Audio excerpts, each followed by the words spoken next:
তোমরা আইও না, এই রাস্তায় কিচ্ছু নাই। আগে মানুষ রাস্তাতে হাইটে গেলে বলতো যে এই যে নেশাখোর হাইটে। আসসালামু আলাইকুম। আমি আপনাদের সাথে এমন একজন লোকের পরিচয় করে দেবো, আমাদের এলাকার কাকা। তাদের যতই দেখি আমি তত অবাক হয়ে যাই। তাদের সম্পর্কে আমাদের কত খারাপ ধারণা ছিল। এখন কাকার কাছে জিজ্ঞেস করি যে তার এই হঠাৎ পরিবর্তন কিভাবে, কেন? আসসালামু আলাইকুম কাকা। ওয়ালাইকুম সালাম। আসলে ভাইস্তা সত্য কথা বলতে হলো, আমি দীর্ঘদিন নেশার সাথে জড়িত ছিলাম।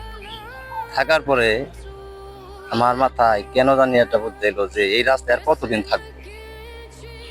এই বুদ্ধি যখন আইলো আমার মাথায়, তখন চিন্তা ভাবনা করলাম যে নিজের টাকা পয়সা ফুরিয়ে, নিজের বাপের অর্থ সম্পদ ফুরিয়ে যে দুর্নাম, এই দুর্নাম মানুষের কাছে বিকে না। পরে আমি কি করলাম, চিন্তা ভাবনা করলাম যে মরণটা তো হাসা, মরতে আমাদের হবে।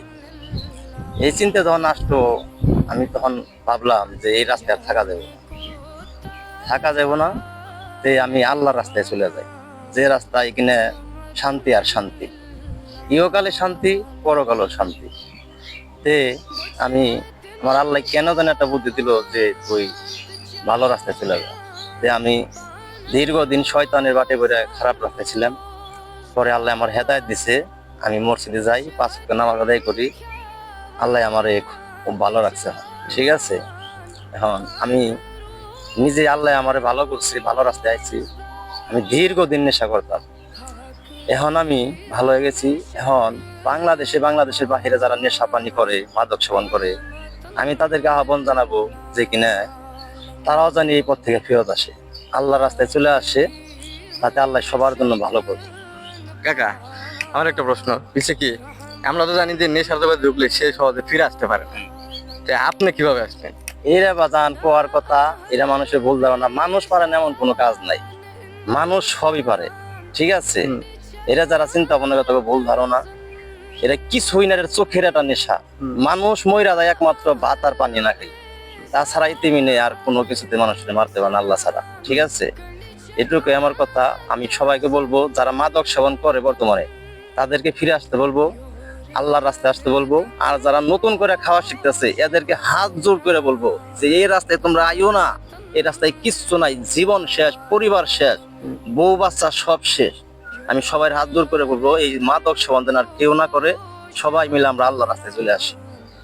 আপনি তো মোটামুটি এই সব খারাপ কাজের সাথে জড়িত আছে, আসলে এর মধ্যে কিছুই নাই। কিছুই নাই আমার এই মানুষ। আমি যখন মাদক সেবন করছি, আমার কে অনেক মানুষ বলছে যে নামাজ পড়ো নামাজ পড়ো। আমি জুমার নামাজটা বন্ধ, শুক্রবারের নামাজটা বন্ধ করিনি। আল্লাহ দিলে এখন আল্লাহ দিলে 5 ওয়াক্ত নামাজ পড়ি। আল্লাহ আমার হেদায়েত দিছে, আমি জানি সারা জীবন মরার আগ পর্যন্ত আমি নামাজ কালাম পড়তে পারি, এই আশা করি। ঠিক আছে, সবাই আমার কাকার জন্য দোয়া করবেন। শুনলেনই তো, আসলে এই জগতে কিছুই নাই, মানুষ চাইলেই পারে সবকিছু, মানুষের অসাধ্য কিছুই নাই অরিজিনালি। আর আল্লাহ যাকে পছন্দ করে তাকে একমাত্র এই সাহায্য করে, পথ দেখায়, সঠিক পথটা দেখায়। ঠিক আছে, আপনারাও এই যে কাকার থেকে শিক্ষা নেন। আসলে শান্তি আছে এই আল্লাহর রাস্তায় আর নামাতে। ঠিক আছে, কথা সত্য। এখন আমার শরীরটাও পাতলা লাগে থেকে অনেক ভালো লাগে এখন। আচ্ছা ঠিক আছে, মানুষ আমার এখন সম্মান দেয় কম বেশি। অবশ্যই। আগে তোমার সম্মান, আমরা তো এক সময় যে খারাপ ধারণা নিয়ে থাকতাম। আগে মানুষ রাস্তাতে হাইটে গেলে বলতো যে এই যে নেশাখোর হাইটে। আর সম্মান, এটা কুকুরের চাইতে খারাপ। হ্যাঁ, ঠিক আছে, এটা কুকুরের জীবন, নেশার জীবন একটা কুত্তের জীবন। এই কারণে সবাইরে বলবো যে এই রাস্তা থেকে সবাই জানি ফিরত হয়, আল্লাহ রাস্তায় জানি চলে আসে, নামাজ কালাম রোজা জানি পড়ে। আজকের ভিডিও এই পর্যন্তই। যারা নেশার জগতে যাচ্ছেন বা যাওয়ার চিন্তা ভাবনা আছে, শান্তি মনে হয় ওইটা রাস্তায় আছে, আসলে শান্তি আল্লাহর রাস্তায় আছে। তা তো শুনলেনই কাকার গিয়ে। আবার নতুন কোনো ভিডিওতে দেখা হবে। আজকের মতো এই পর্যন্তই। আসসালামু আলাইকুম। আসসালামু আলাইকুম।